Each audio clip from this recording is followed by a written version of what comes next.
June 10th, on memory and meaning.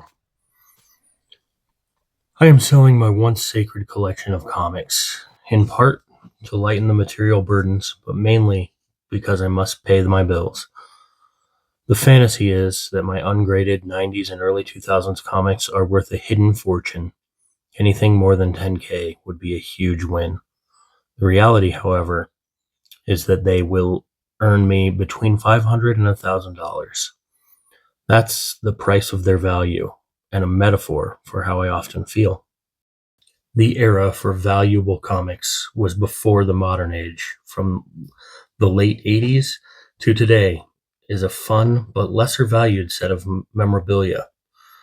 That is how I feel, misplaced in time.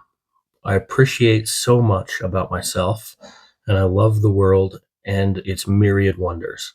However, both my loyalty and my love find themselves abused by society at large.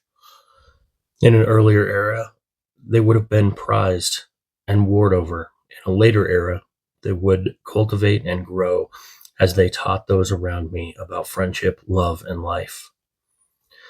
P.S. I fucking hate the Oxford comma and spelling, which I assume Oxford is also responsible for. Fuck you, Oxford, and your comma. I'm perfectly aware that all these thoughts are silly. I am who I am because of the era I was born into, the friends I've made along the way, and my experiences. Born earlier or later, and I'm a whole other person, a stranger with different ideas and ideals. Knowing this doesn't make me feel differently, though. Still, I have dreams and ideas that have slept too long in the shade and gathered dust and pollen that forces me to sneeze as I examine them. So I am setting off to clean them up and hike them to the top of the mountain. Like my comics, my hope is they will be worth a beautiful future. And like my comics, they will likely get me by for a while, and eventually I will need to store them again and follow more practical dreams and paths.